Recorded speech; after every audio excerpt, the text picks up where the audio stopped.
Okay, hi everybody. Thank you so much, locals, new people. I've seen some new faces, at least for me, at least. I'm pretty excited. I know I say that a lot at the introduction of my Tell It Like It Was, but I am because I have never met Fred before. But he was one of the ones that was requested, and I wanted to honor that. And so I got him to come during harvest season. Yeah. So we can thank you for that. So there wasn't many photos that I could pick from, okay? But I have a couple main ones, and then just some to just jog your memory, or sure. People are going to ask questions. So this will be kind of like a flashcard. There's no interview. I'm not going to. This is supposed to be so fun. and yeah, all eyes are on you, but they're here for a reason. They want to hear what you have to say, sure. And I want to learn. Sure. So let's welcome Fred Dressel.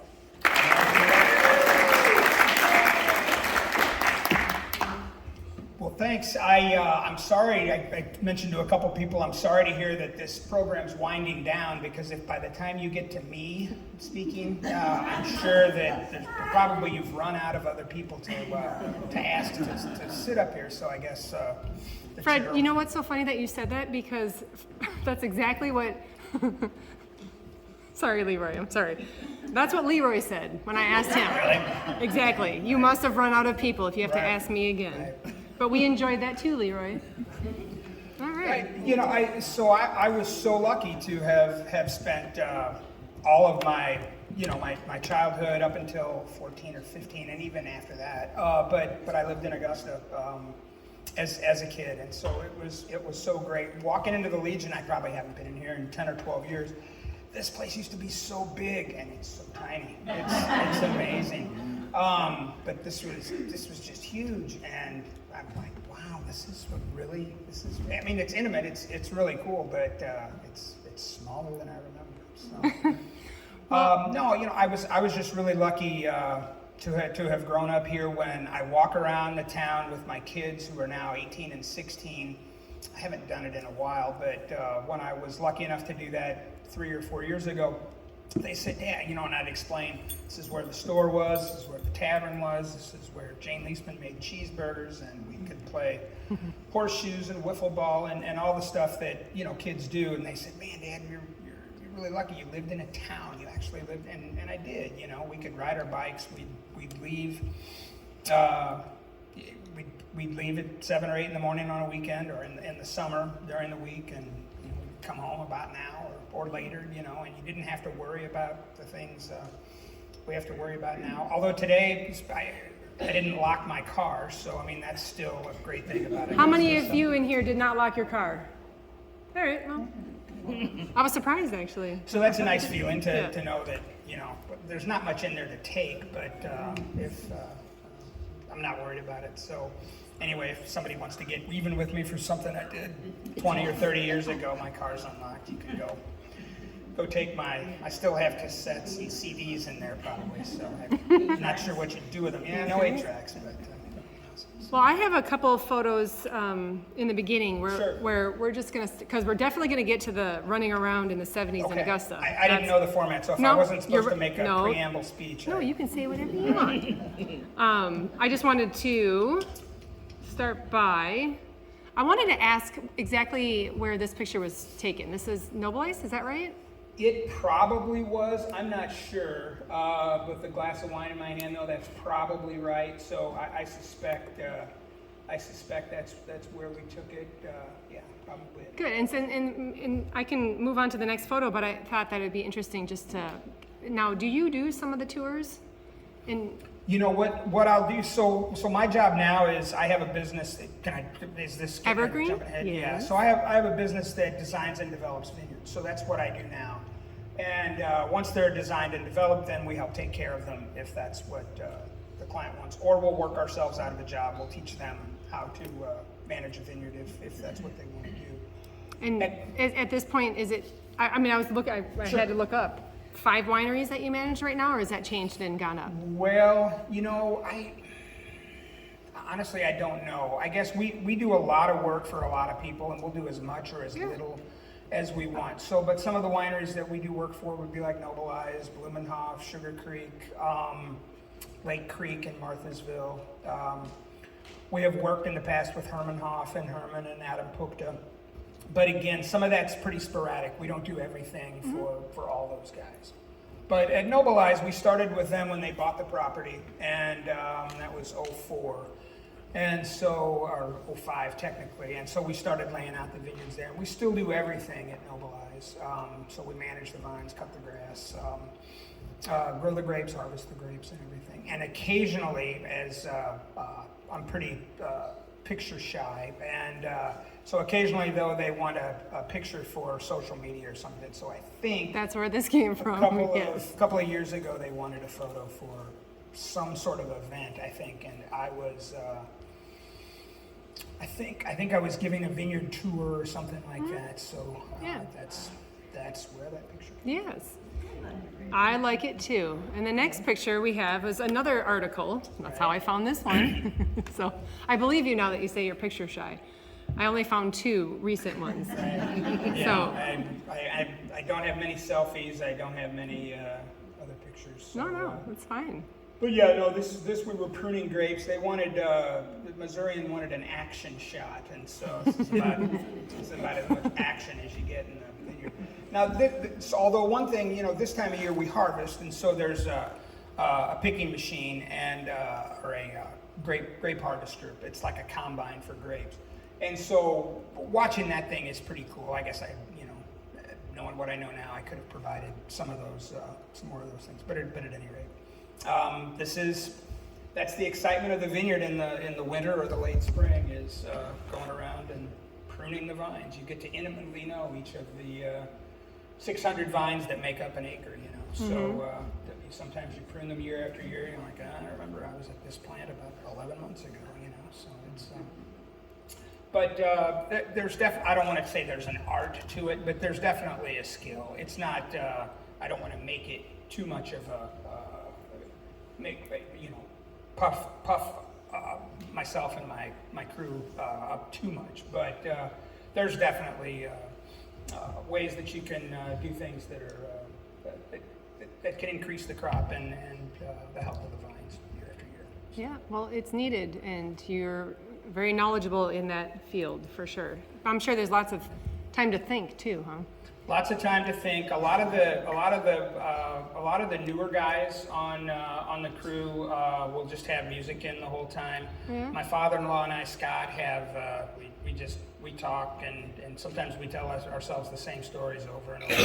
But you'll never forget them. No, we won't forget them, and they vary slightly from time to time. So. Yeah, this is good. All right, well, I put this one in here just because I wanted to hear more about the kids. And if you want to talk about my kids? Yes. Oh yeah, so I have 2 wonderful daughters who were supposed to be here tonight, and they had an appointment in St. Louis about 3:15, and so they were encouraged slightly to come and listen to the old man talk, but I suspect since they're not here, at some point I've probably gotten a few texts that say I had a flat tire, we were too tired, we have homework, don't you want us to do well in school? So, they can watch this on YouTube later. Right, and that is where they'd probably find it. Yes, the fact that I'm actually on YouTube will actually move me up in there. They might listen to me this weekend. Well, good. Yeah. Okay, well, I'm glad I could help with that. But they're really I'm very fortunate. They're really good kids. One's a senior in high school, and the other's a sophomore, and both girls, and really so fortunate because they're really good kids. Mm-hmm. I was married for a little over 14 or almost 15 years to my wife, who's also from Augusta, and I see my wife in those kids so much. She passed away 5 years ago, but they're so much of their personality and just their being, is so much of their mom. They've taken after her, thank goodness, and not as much after me. I was really kind of maybe a lot of people say this and a lot of guys say this, but I was really kind of a rotten kid, and so and my wife really wasn't. She was a really good kid. So very fortunate that they have decided. Now, I'm jinxing it. Tonight's going to go completely haywire. They're going to be down at the Landing in Washington drinking, but sorry, I guess I forgot what you. No, don't worry about it. But Well, it's fascinating that you think that, you know, you can definitely see your wife in them, and that's the lasting memory that you get to hug them even tighter, huh? You bet. Well, I'm sorry for your loss. We all are. Yeah, no, me too. She was a wonderful person. Her aunt and two of her uncles are here tonight, and so they're here, and so they're. And her father was actually on our stage here as well. Right. So it's neat, the connections. You know, everyone. And I didn't know she was from Augusta, so that's something new for me. From Augusta, and I was a lot older than Andrea. I was actually at her parents' wedding. Her parents have a picture of me at her wedding. The reception was here. I actually remember the wedding reception, and so yeah, I mean, we grew up together, if you can say it that way, being 9 years older. But I remember her as a really little kid. So yeah, that's good. Yeah. That's good. I wonder how many weddings we've actually had in this building. Like, if there was a count, what would it be? I don't know. It'd be a lot. It's a lot. Yes. Yeah. Just weddings alone, that's a high number. Yeah, his was here too. Yeah. Well, that's good. Anything else you want to touch on when it comes to family? I mean, we're going to get to your dad later, but. Yeah, no, and so there's, you know, as far as, you know, my kids were just, they don't have enough. That's another thing, probably another reason why they skipped, is that they don't have enough of memory of Augusta as kind of a booming town, you know, or anything. These are all my memories, so for them it's kind of like, okay, going down memory lane. Maybe someday they'll appreciate that part. Yeah, and like I said, they already appreciate the things that I was able to, you know, experience here, but they didn't get to live it. So true. Yes, you're right. So, well, that's good. And I'd be remiss if I didn't mention, as we talk about family, I was so lucky in my 20s to when I guess, I don't know, my mid 20s, Rita and Al Strickoff sort of, and their family sort of adopted me. They're 15 nieces and nephews, and 15 nieces and 2 nephews. Took me in the 90s, and they've just been a fantastic family for me. So I am forever in their debt, because it's been wonderful to have been part of their family, and it's that's such a great feeling too. Honor of a lifetime. Yeah, that's even better that you say that. Yeah, wow. Because it's I've been really fortunate. All the nieces, despite squirting me with 10,000 squirt guns over the years, and Elaine is here tonight, and Jacob too. So, you know, I've had so much fun with them, and I don't know what the brothers and sisters thought of me, but I knew the nieces and nephews. They loved me as much as I loved them. So, and then the parents were like, well, I guess we got to keep old Fred around. He keeps the kids entertained. So it was. I'm sure there's more reasons than that. Yeah, it's totally it was mutual. But as I always said I was a record-setting, maybe not the world's greatest uncle, but a record-setting uncle, because I loved hanging out with those kids. And then if it came time to change the diapers and things like that, I could just give them back to mom and dad. So, I didn't mind changing the diapers. I'm an auntie. I love it. So. Yeah, I know. That's great. That's great. And I know that you have a brother, Joe. Yes, Joe. Is he older or younger than you? He's 5 years younger. Younger than you? Okay. And is he still in the area? He and Lucian live in Carrollton, Illinois, which is about 90 minutes from here. Okay. So it's north of Jerseyville. So. How often do you get out that area? I mean, you seem pretty busy. Yeah, I don't get up there much. We try to get together, you know, every couple of months. But maybe we'll meet in St. Louis. Yeah. So, yeah. Good. All right. Let's move on. Let's see what's next. Hey, it's your dad. Yeah. So this is really the only picture I could find, unless someone had any others. But I just kind of wanted. I mean, sure. The two of you.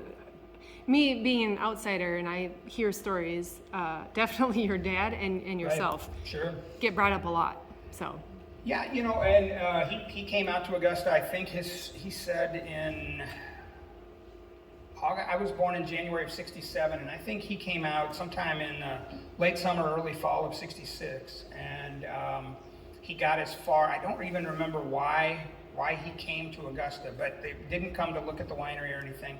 But he got as far as Mallinckrodt's Tavern here on the corner just down the street, and I think he went in and they had a beer. I think he was with his in-laws, and there were 4 of them. And then I don't know, something stuck in his mind, and then he decided he came back out, or he heard about Mount Pleasant being for sale or something like that. So yeah. yeah, and then the rest was history, Right, definitely. right, for sure. Yeah, that's neat. Yeah. Let's see. And there's the winery. No, the winery is certainly a great old building, and it was a lot of fun to play in as a kid, and so I always enjoyed that. That little terrace, that's one of those things that as a kid, that seemed like it was just huge, and then when you look at it now, it's about 4 tables, it takes up no room. But and the fence that's around the side of of that terrace, that you can't really see it, but if you look at the green shutters on this side, and then you can kind of see from pillar to pillar, there's a black fence, and that fence came from a house that was at 3rd Street, 3rd and something in Washington, 3rd and 1 block off of Jefferson. Yeah. Anyway, Lafayette, 3rd and Lafayette. There was an insurance building there, and so Lucian really wanted that fence, so he went and bought that fence from whoever the guy that owned that house was. And then he had probably Pat Barabich's dad, Dan Kemner, and her husband Nick probably put that fence up, and they got about 3/4 of the way done, and then something happened as they didn't quite finish that back side that you can't see.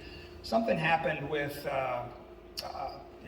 they stopped for the end of the day, and then that night I probably rubbed spaghetti sauce in my brother's hair, or I was grounded, I got in trouble. And so I got mad at my dad, and I went out and took all the nuts and bolts that were left that Dan and Nick didn't put in the fence, and I threw them in the dirt there. And so there's part of that fence that is never actually attached to the bricks of the winery, and that's because I got mad and threw all the hardware in the dirt there. So if anybody with a metal detector, it's probably all rusted away. Anyway, that's a every fun time I fact. think of that terrace and that fence, I'm like, yeah, I went out there. That's awesome. Yeah. Well, thanks for sharing that. Well, it's like I said to people earlier. I probably only about 75% of the things I'll say tonight are true, but you're not going to be able to Google check me Nope. on the other 25%. Nope. So it'll come across as 100%. Well, it was a funny story too, so that Right. always helps. I just had another picture of Mount Pleasant. Sure. Is there anything else you want to add about? No, Mount Pleasant? this is a shot of of what became the bottling building. This building is now a tasting room, but it was built to house a bottling line. And Brian Totebush, who's here tonight, built the building, and with his dad. And so that housed about the back half of that building. I don't know how long it is. It's maybe 80 or 100 feet. So the bottling line was 35 or 40 feet long. So the whole back half of that building was all bottling line. So that was built as a processing facility initially, and I'm sure now it serves as a nice tasting room, I suppose. But yeah, that's what it was there. It was built in the early '90s, so about '92, Brian, something like that. Okay, 91, neat. 92. Great. Good job, Brian.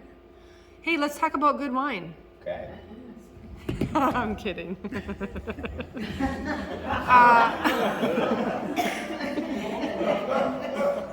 Good. Oh, you caught on. I was. Paul Oviatt made sure that I had the blackberry in there, so. But let's talk about better wine. Sorry. So Mensch was one of the grapes that Lucian grew. The funny thing about this grape is, had he not grown it, there wouldn't be anybody, I'm sure, growing the grape any longer. It's extremely hard to grow. But what Lucian did with this grape, he tried to make dry red wine out of it for a long time. And the wine was fine, but we had other grapes that made better red wine. And the reason he grew the grape was that it was named after the founder of Mount Pleasant. So that was the tie-in. So naturally, he grew it and wanted to give it every possible chance to make it here in Augusta and as a commercial wine. And the wine, when he would sell the wine, it had a picture of Frederick Mensch on the front of the label. So that was it was interesting, but also of historic value to people that knew about grapes. But eventually, in 1988. He decided to make a white port out of it, and that became super popular because what he did to make a white port, you crush and squeeze the grapes. Even though the grape is red, the juice is white; it's clear. And so he put the white wine in 3 barrels, and at that time we had the winery at Mount Pleasant, but we also had a winery in Cuba called the Abbey.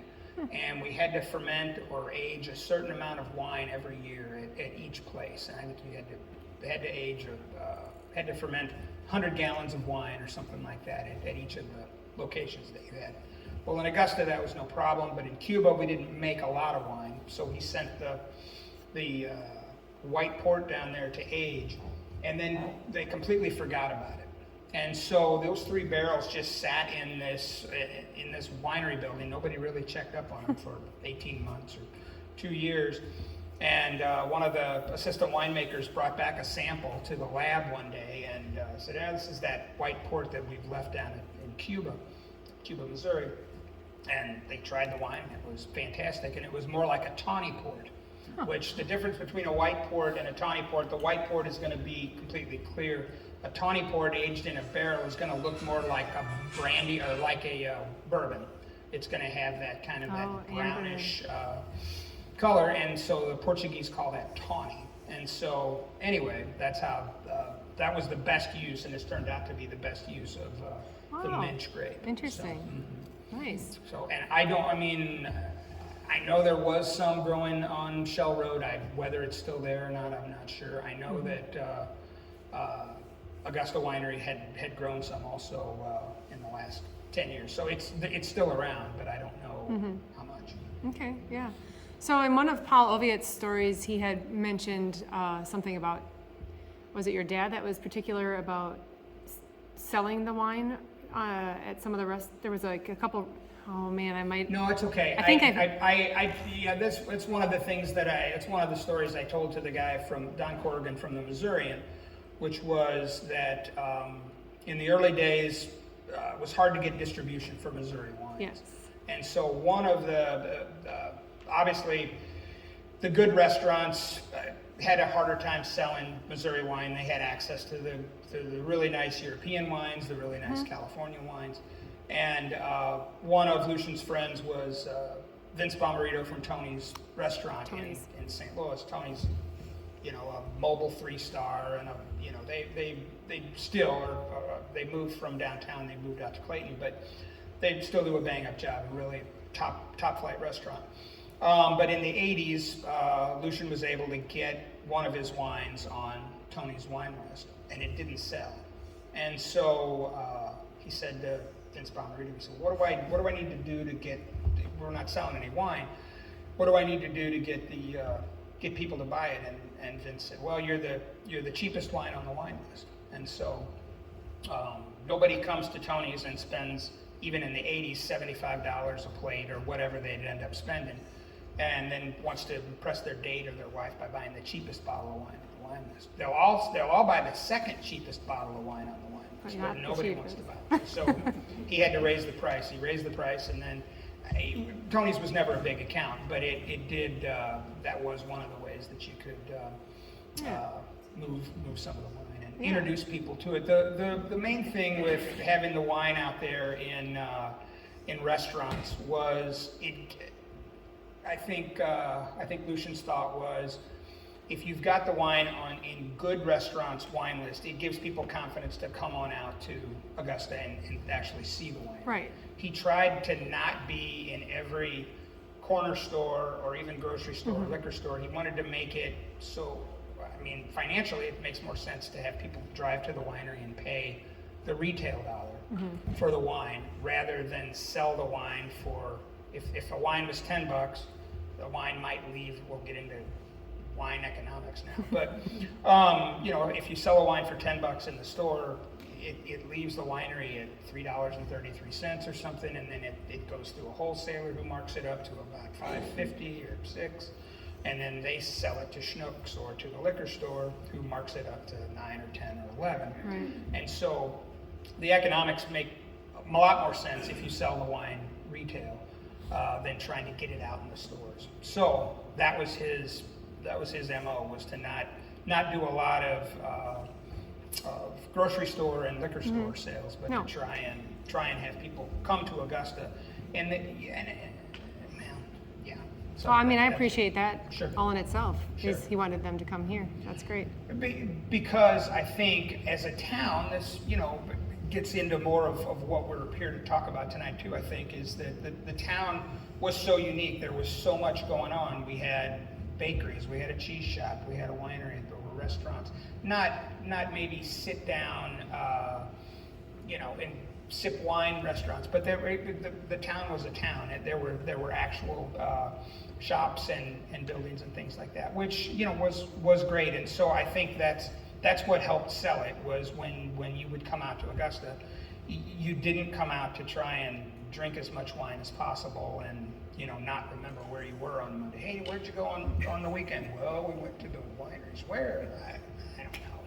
You know, that was really, in the 70s and 80s, that wasn't as big a thing. You weren't trying, we didn't do Oktoberfests or anything like Yeah. that. So It was an experience to just Yeah. come here and see the town too. I think so. Yeah. No, that's And good. there's nothing wrong with doing it the way that, you know, however anybody wants to do it, but that was the way that it was done back then. So. Right. Well, he was particular, and I think that's great. It's good quality.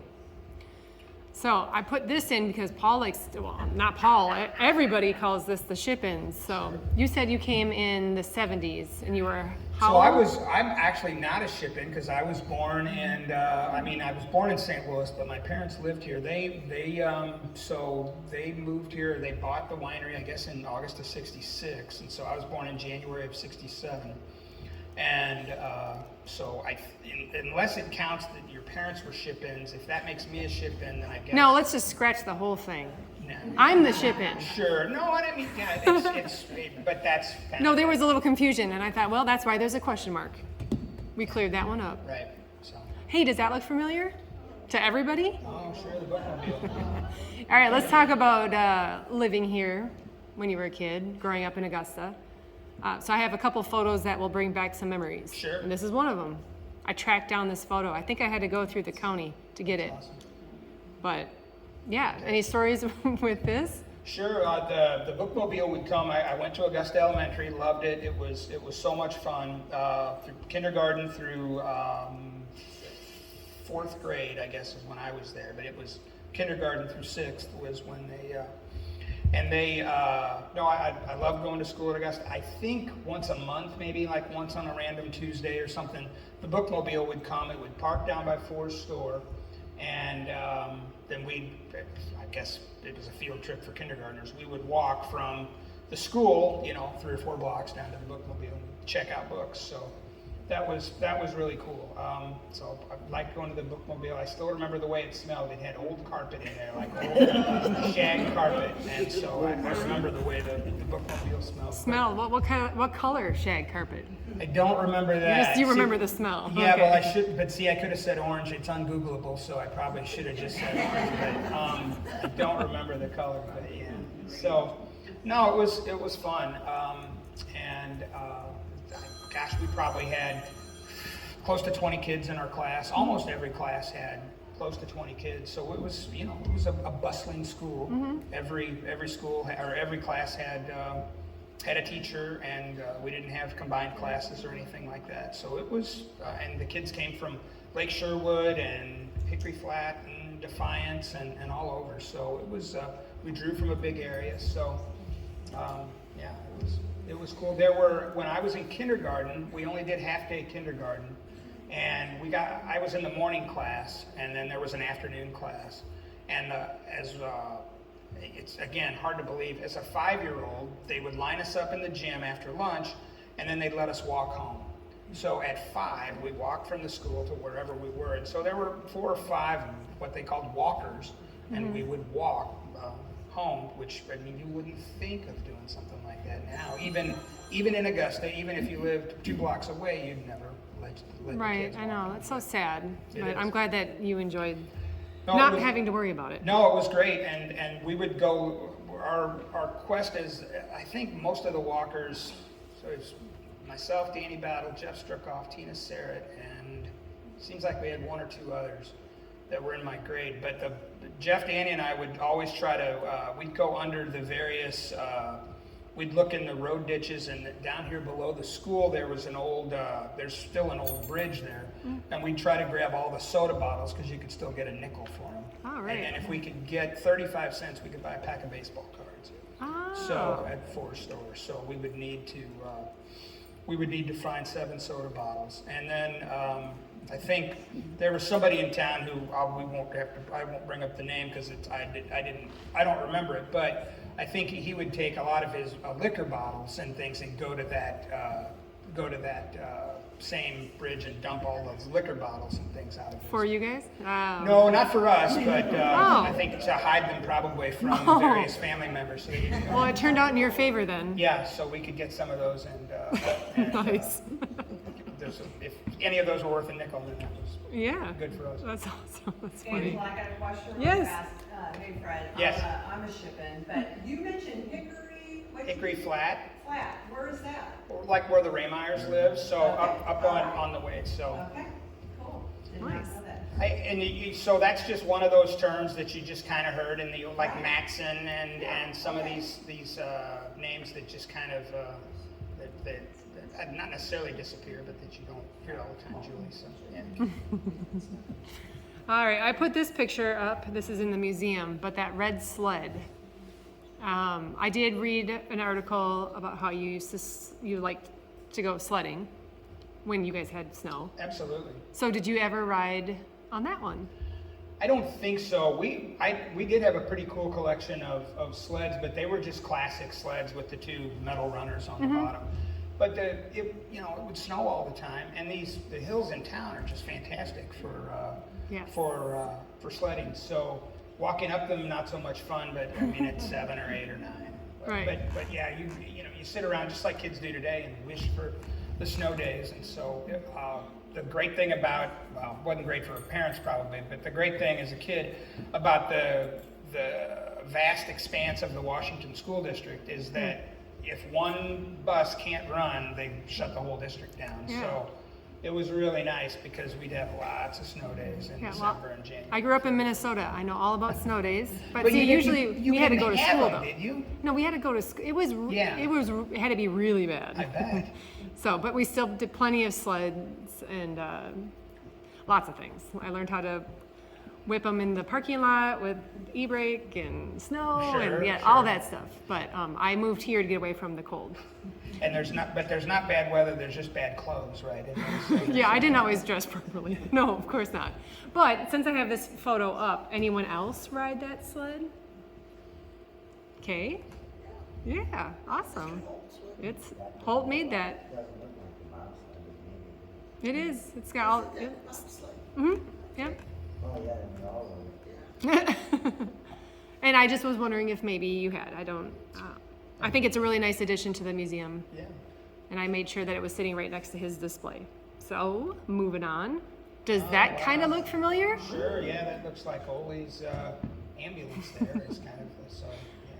Yeah. Yes, and that was, someone had mentioned that to me, and so I found a stock photo and I tried to edit a light on it, and That's you knew fantastic. exactly what I was trying to do. Yeah. No, that's the car that Ole Tilking. That's what he drove. So Yeah? when he wasn't driving the oil truck, he was driving I guess that was the ambulance, and I guess it also, I don't remember enough, I guess it also served as a hearse too, right? Yeah. So.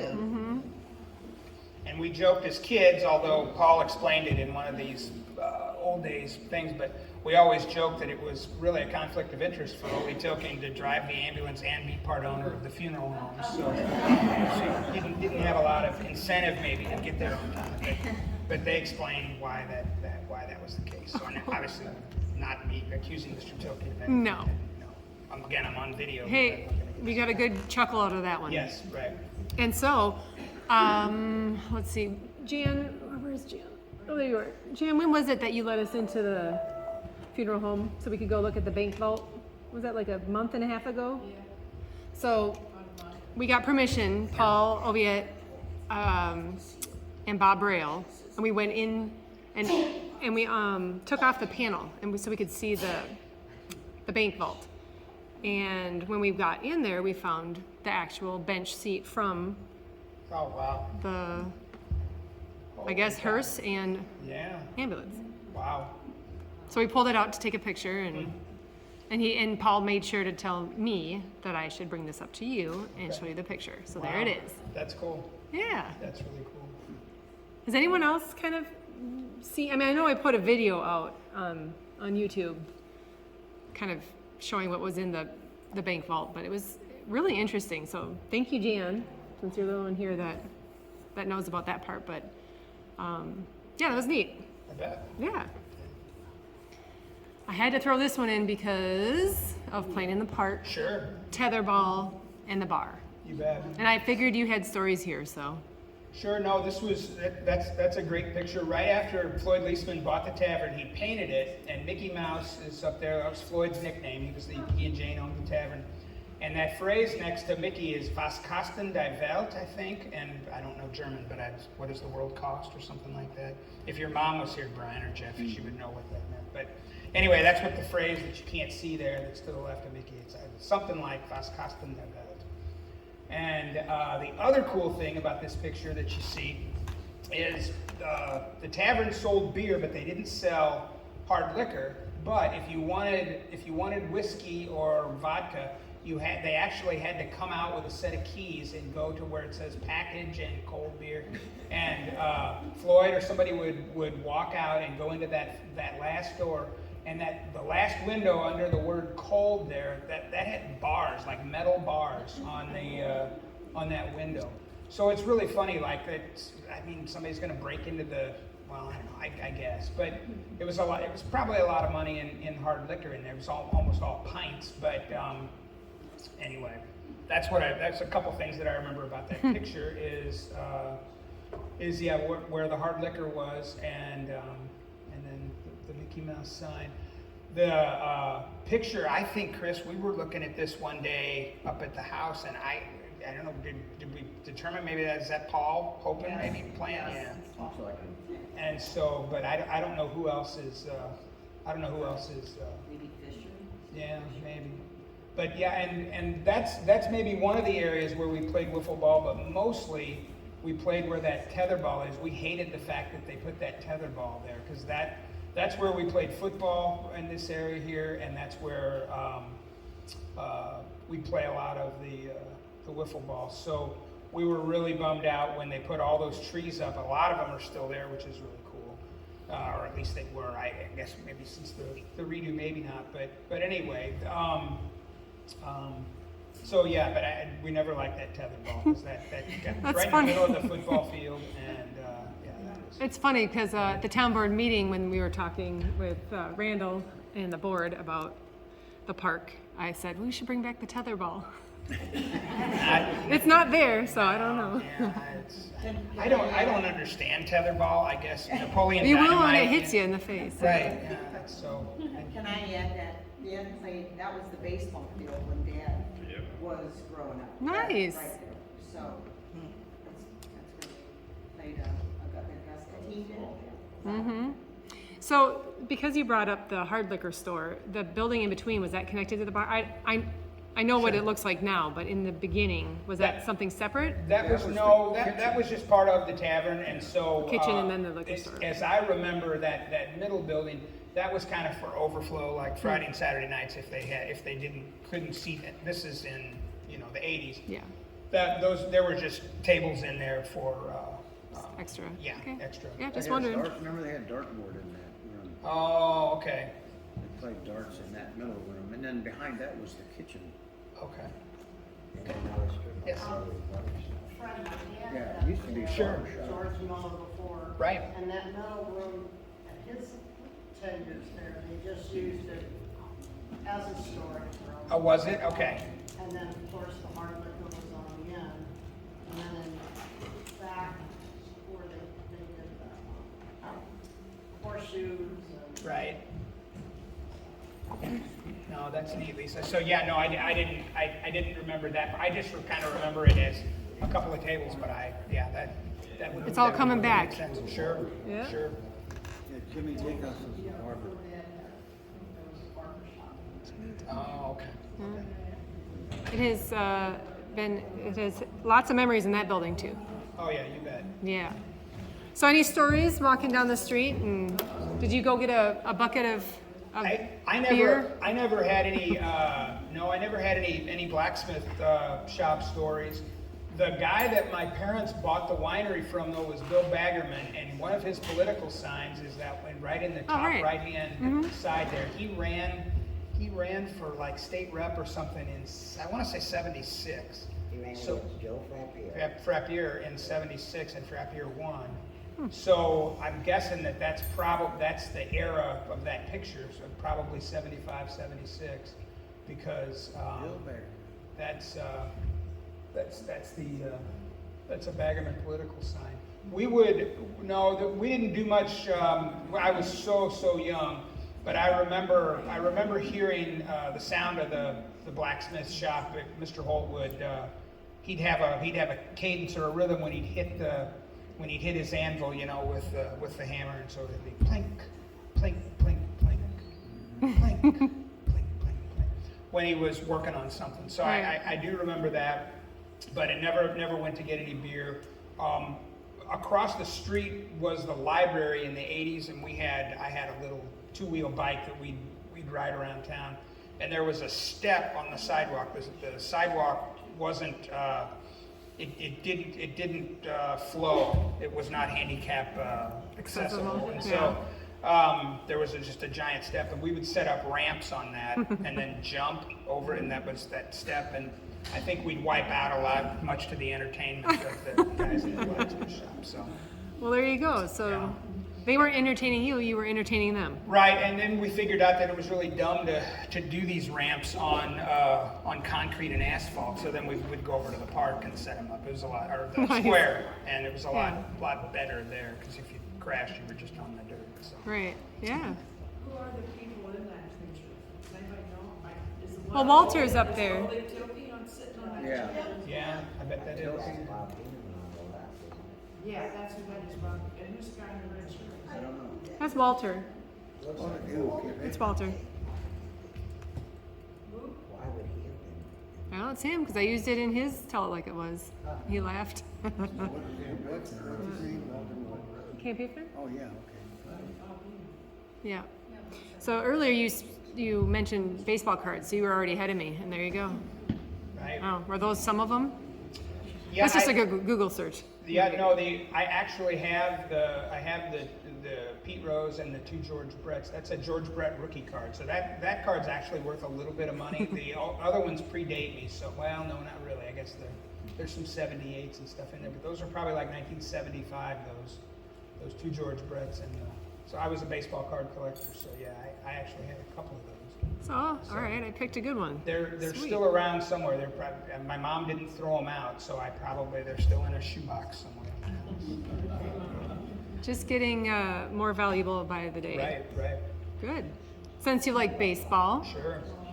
any stories at the field? Oh yeah, Levon was great. He's what made the Augusta Little League the Little League. So he was fantastic. So having him at all the games was really great. And I think Paul wrote in one of the stories, but he'd get off work at McDonnell Douglas, he'd drive down and probably come straight down to the ballpark. He had a record player, and he'd play on a vinyl record the national anthem, and then he'd have baseball quizzes. He'd only have two a night, one at each game, And of course, I loved the baseball quizzes. He'd give away a soda or something, and we'd ask him for more quizzes.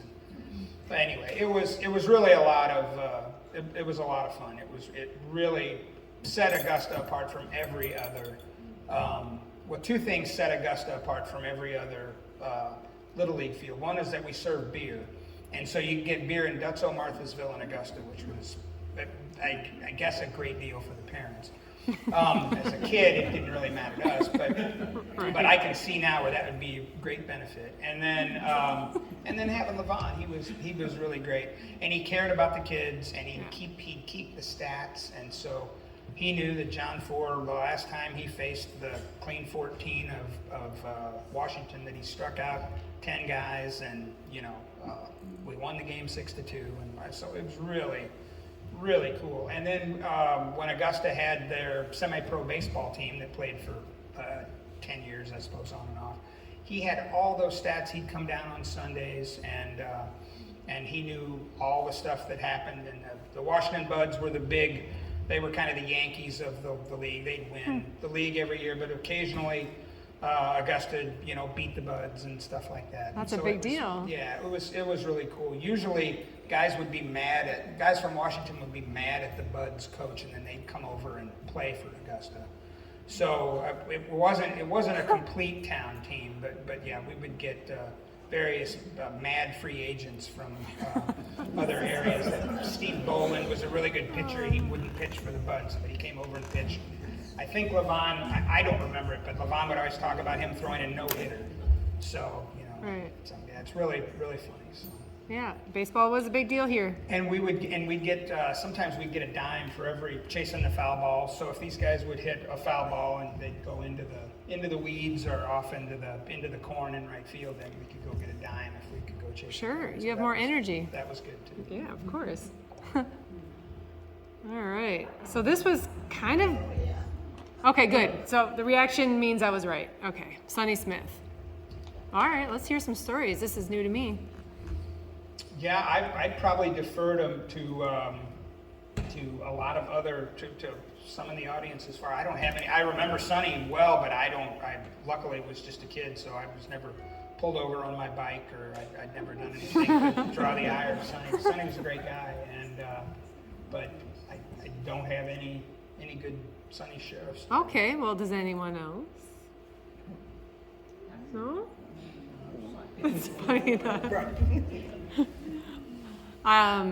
Yeah, I can't even remember now how this got brought up, and so I edited the name in there and thought that there'd be more stories. Yeah. But there, I'm sure. All right, we all know who this guy is. Sure.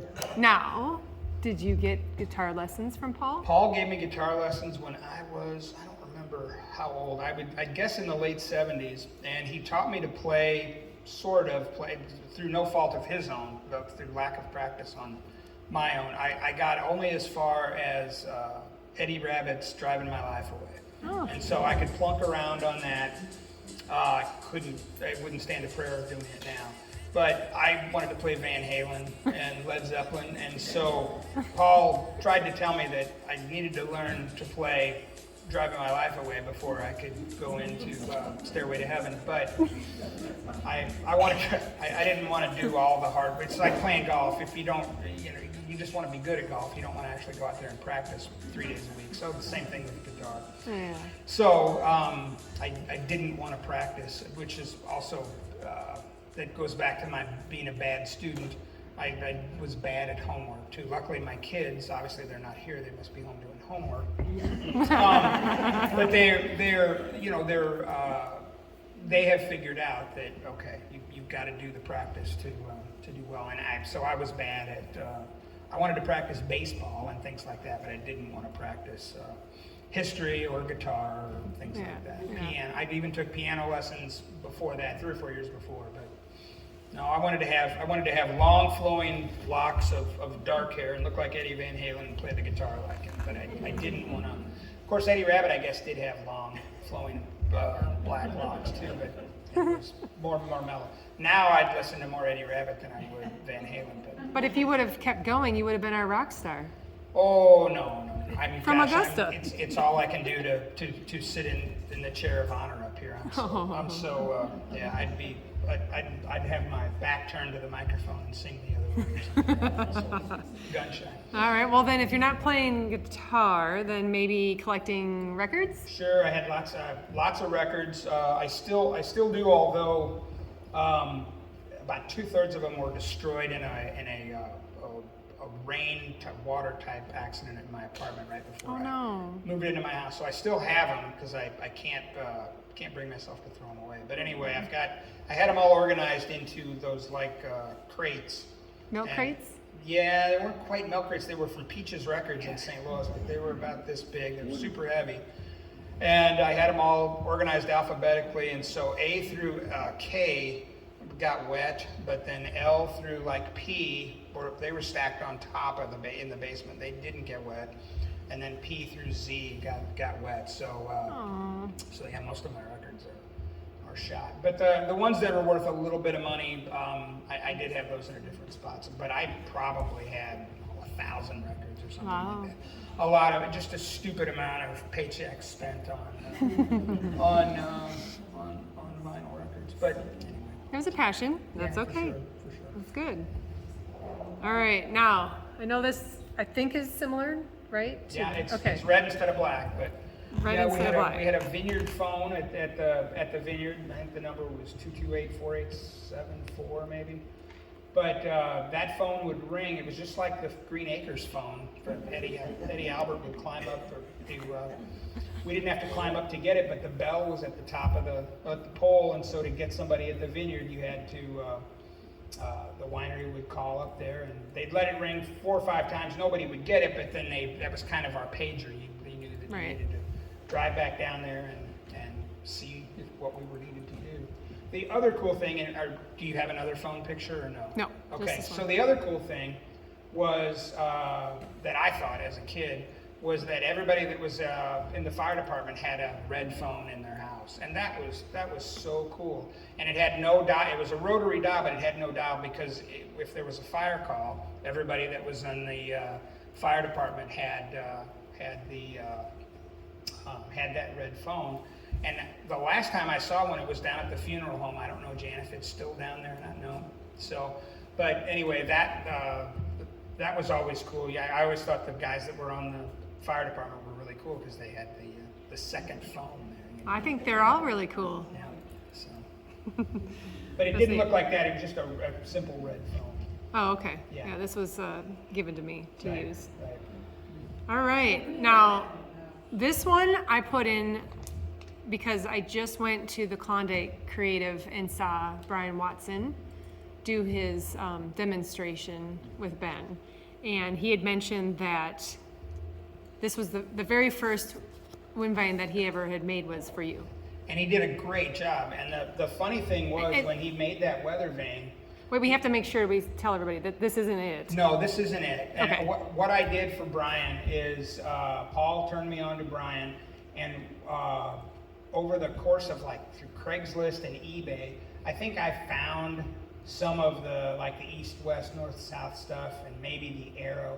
But what I wanted him to do was make a cow, and to put on the end of the arrow, and because I built a barn out on Highway T, and I wanted to have a cool old-looking weather vane. So Brian took some of these old things and knew it was kind of something old, something new, something borrowed, something blue, but without something blue, I guess. And anyway, he sculpted from metal this cow, and it was going to be on top of this barn, so it'd be like having something here on top of the Legion.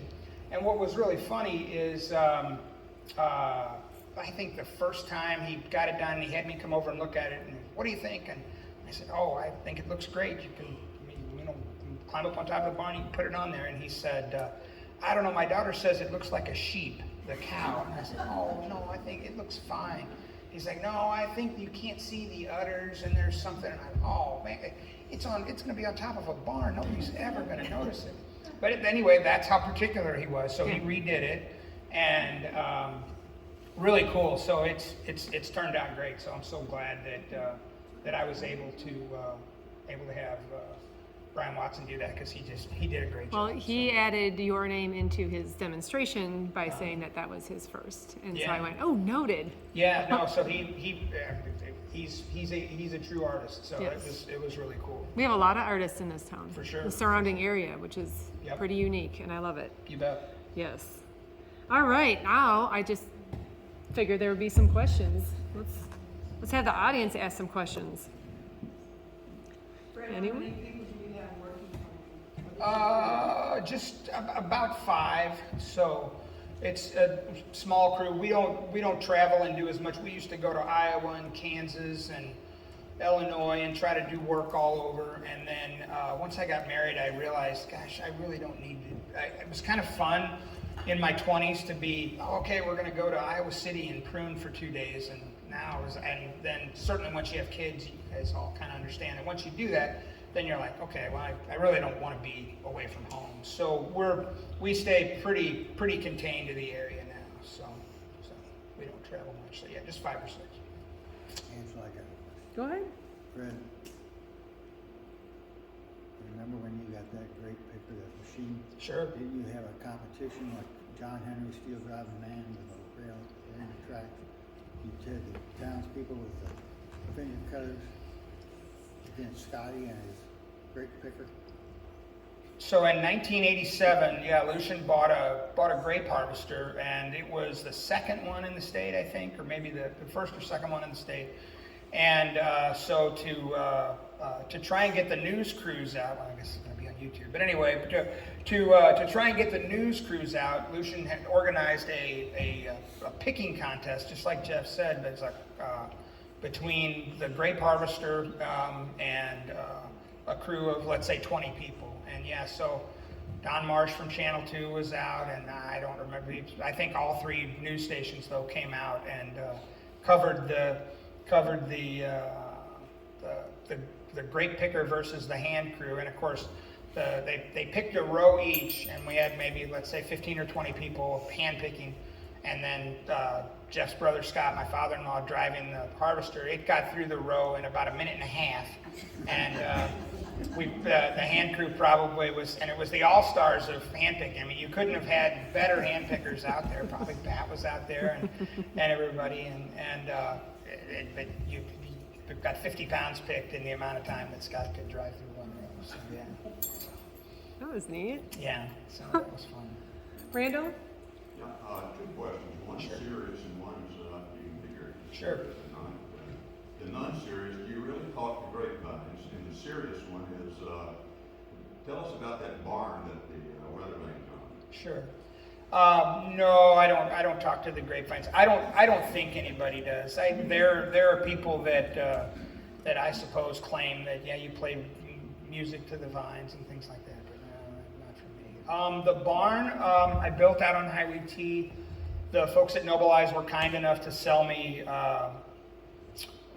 5 acres of ground, and I bought the ground, and then it took me a while to kind of figure out exactly what I wanted. I knew I wanted to build a building, but since I had that grape picker, I was storing it in all manner of other buildings, and I just needed to, it's an expensive machine, so I needed to kind of keep it under roof, and sort of needed a shop on top of a shop for our business.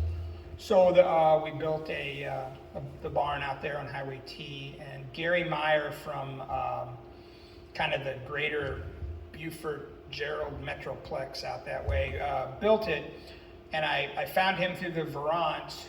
They were using Gary and another guy named Bill Hacker to rehab their barn, and so I told them that I wanted a pole barn essentially, but not with metal siding, with more to look more like an old style barn, and he got it right away. He understood exactly what I was trying to do. So anyway, he did a good job in building it, and yeah, and it's turned out nice. So yeah, it does exactly what it's not. There's nothing fancy on the inside. There's no office, no loft or anything like that, but it looks nice. I figured if I was going to work there the rest of my life, that I wanted to have something that I was happy coming to look at. So that's why it's built the way it's built. And the weather vane's still there, still doing great. Yeah, I think it actually needs a little bit of adjustment. I think the north and the south have moved slightly. So if you go out there, you can't trust the directions on the weather vane. But you're welcome to drive out anytime and look at it and things. But yeah, don't, the way the arrow's pointing is correct, but the northwest, east, south. Nice. I have a question. Shoot. Your grape picker doesn't pick the Cynthiana, does it?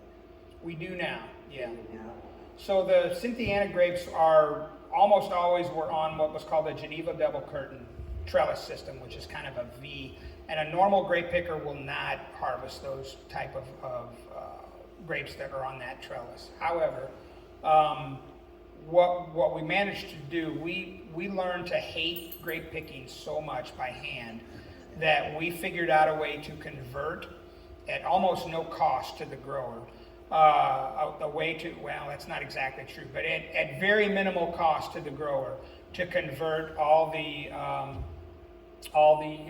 Geneva double curtain Cynthiana Norton vineyards to a single curtain that we can machine pick, because it's just too hard to find people that want to hand pick now. you So. have a problem with those? Oh, it's a problem. With bees and everything else. So yeah, it's grape picking. You know, it's kind of the romance of it. It all sort of sounds like fun till you get out there, and maybe it's fun for a day, but it's not much. It's not much fun after about a day. But some of our best clients now are people that used to pick by hand, and they'd have parties or picking parties or picnics, and the couple would barbecue and have a bucket of beer or a keg, and people would go pick for the morning, then they'd get fed pork steak and have some beer in the afternoon. They wouldn't want to go back out at 1 o'clock and finish the picking. So now, since I've got this harvester, people will call me and say, yeah, we're still going to have the party, but we're just going to watch you run the machine down the so, and which I strongly encourage. So that's the way to do it. Do you work with Bob Bridges? We harvest his grapes, and yeah, we manage his crop down there. So yeah, yep. So Any other questions? Oh, sorry, back there. Oh, that's John. yes. So I wonder if you have any comments or memories of the Black Horse Winery on Jackson Street? Sure. Yeah. It was not a whole lot to say about that. I mean, that was just something that was tried, and it was around for a year or two, and then it just sort of faded away. So there were probably commercial reasons for it kind of going in there, and maybe to provide some competition here and there, but it was so. Yeah, cool logo though. You still have a glass. don't We you? still have several glasses. Yeah. I have 36. Do you have that? Wow. So, We no, drank out that's of cool. them, I think it's your dad's last. Oh, was it? Okay. Yeah. So, no, I think, no, it was good. I mean, and those were, interesting wines. I don't remember a whole lot about all the different varieties and things that were there, but I certainly remember it. Okay, well, I just have one yeah, go ahead, funny Jenny. kind of comment. Yes. Okay. Sure. You should have kept up with your guitars, because then you could have played with your uncles in the Yeah. They would have kicked me out probably, because I couldn't have kept up with. I watch these guys play, and the only thing I'm good at with them is I'm like a roadie sometimes. I have 3 or 4 beers, and then I offer to carry all their guitar cases and things. So they would hate to lose me as a roadie. I think I don't show up enough to be an official roadie, but when I do show up, they wouldn't want me up there playing, because I do too good of a job of carrying all the equipment. So. But thank you, Gene. I have a grand player piano if you'd like to play like your dad. I can't, I like I said, when I was 5 or 6, I took lessons, but I never stuck with it. It skipped a generation. My daughter can play piano, and she plays the flute and the piccolo and stuff. So she's really good, but it skipped me. I can sing a lot of songs, but I have a terrible voice. But I can sing. I know the words to the songs, but I'm just not musically inclined. So. Although, what I should do is, using Brian and Jeff as inspiration, you guys got into it later in life. You know, I mean, you played early, but then took a 20, 30-year break. So who knows? You know, so You're busy all the I'm time. never too old. right. Yes. Only 57, so you know, might take up the guitar later in the winter. Who knows? So. I was gonna say Brian and his brothers, Brian, has stories about you that we all, when we get together, sometimes talk Sure. about them and really laugh. When you were a little boy, coming to the winery when Brian and Scott worked there. Oh yeah, no, And for sure. Grandma Hattie and One of the things that I had to do when Fred was about 5, and I was up there in the labeling wine, and I was only like 12.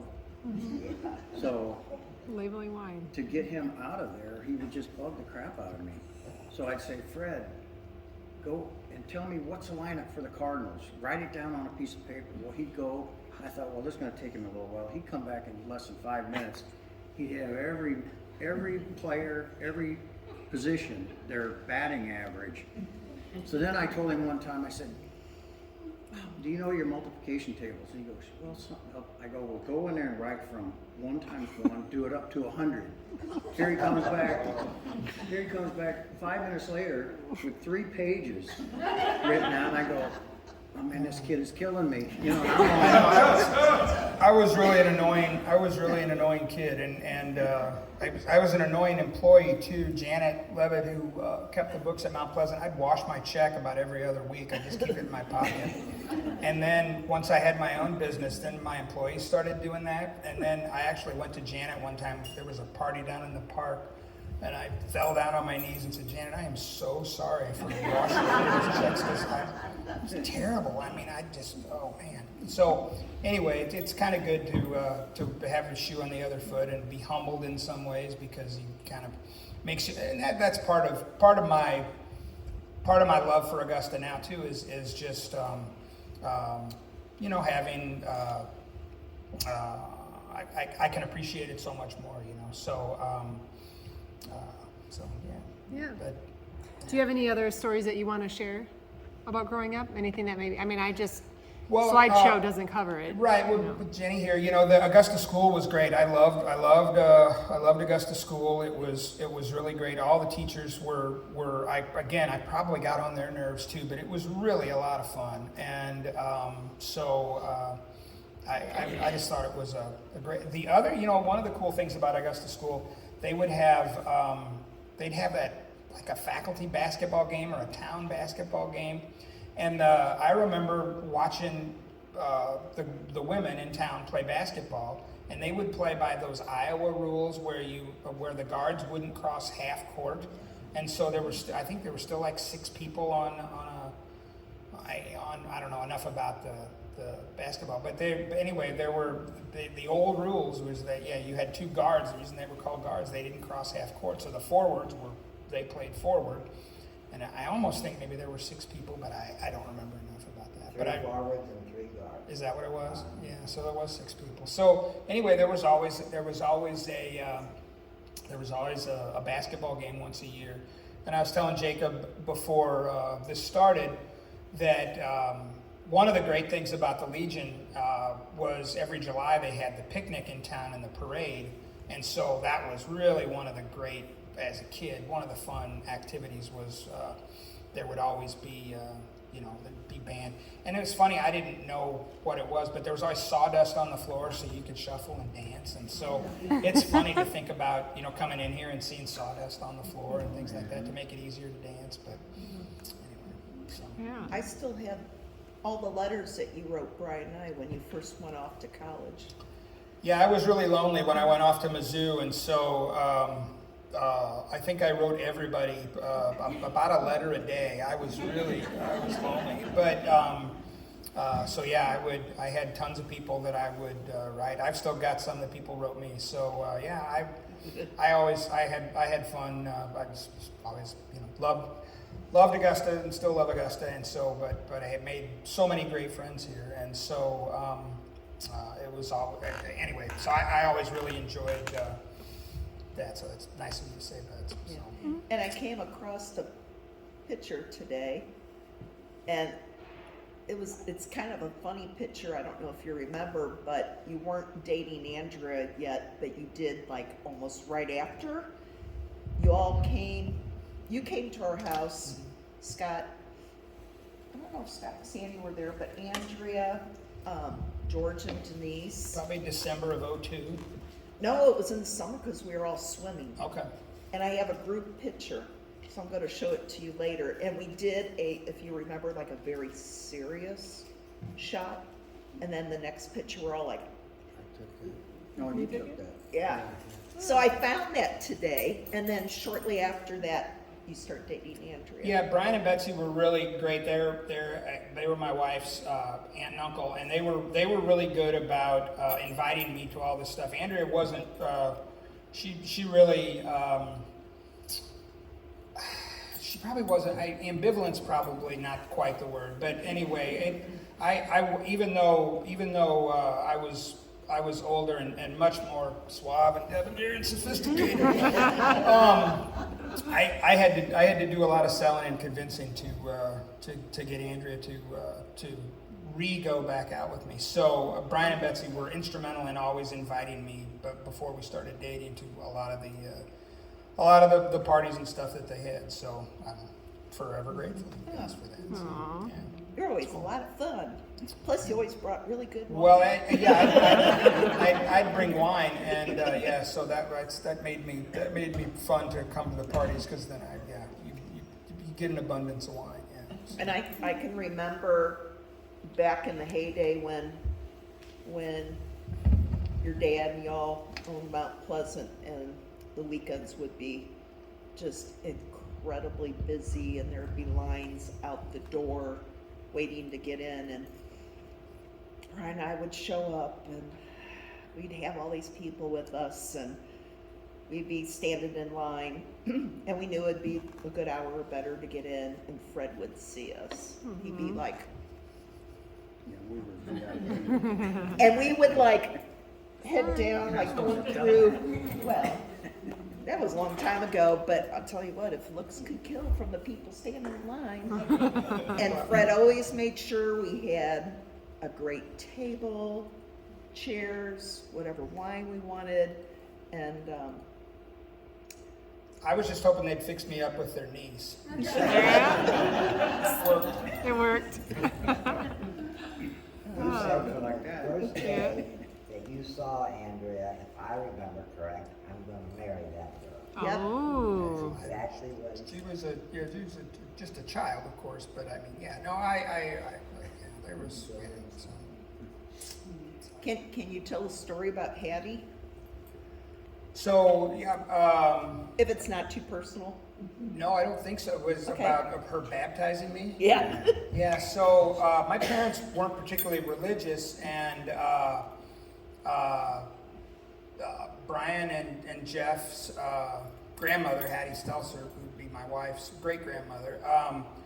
She was very worried when she was my first babysitter. I had 3 babysitters: Hattie Stelzer, Jenny Schneider, and Mrs.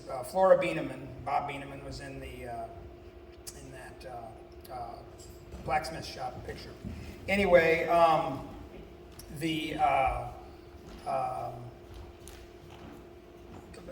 Miss Stelzer was very worried about my soul, and if my parents were ever going to have me baptized. So I think one Friday when my parents went out to St. Louis to dinner, I guess she had talked to the pastor up at the Lutheran church or something, and gotten whatever she needed to do, and then she ran some water in the sink at the house up at the winery, and then after my parents left, she baptized me. And so then when Andrea and I got married in the Lutheran church, and the pastor said, "Well, have you been baptized, Fred?" And I said, "Well, it's kind of a funny story."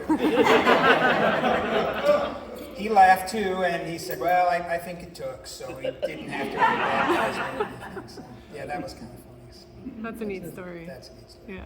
I think I heard another story about Hattie. She told this story. You can tell us if it's 100% right or not. But you were with your parents and your brother, I guess you were in a mountain somewhere and your car brakes overheated and you're going down the mountain with no brakes.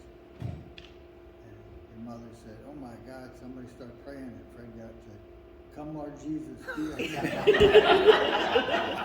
That very well could be. I don't remember that, but that wouldn't be surprised.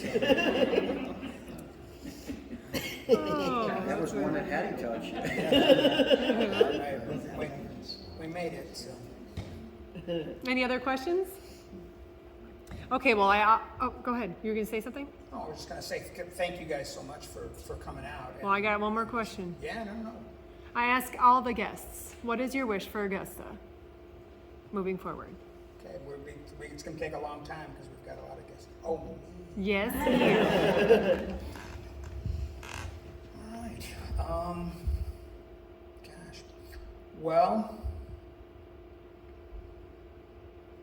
off the top of my head, I would say, I don't know how likely it would be.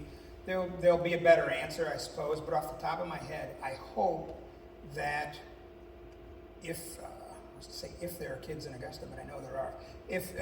So I would hope that the kids in Augusta, simply, my wish would be that the kids in Augusta now enjoy Augusta as much as I did.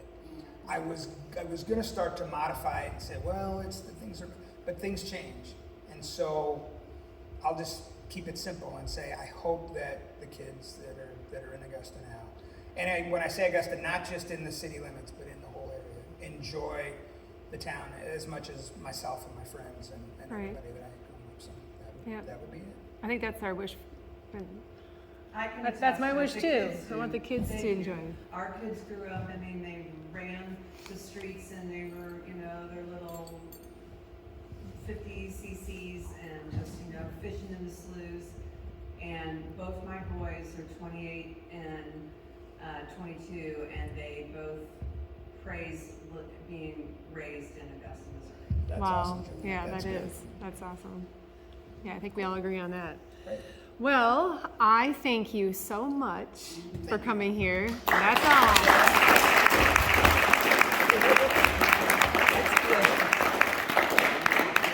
Thanks to all of you. It's that whole takes a village thing, and it's the fact that so many people care about Augusta, which helps to keep it going. Yes, And for so, sure. Yeah, it's Yeah. really great. Well, I didn't mention this in the beginning, but we have Elaine and Dana next month. So, mother-daughter team. And I also want to say it is Brian's birthday today. Thank you for being here.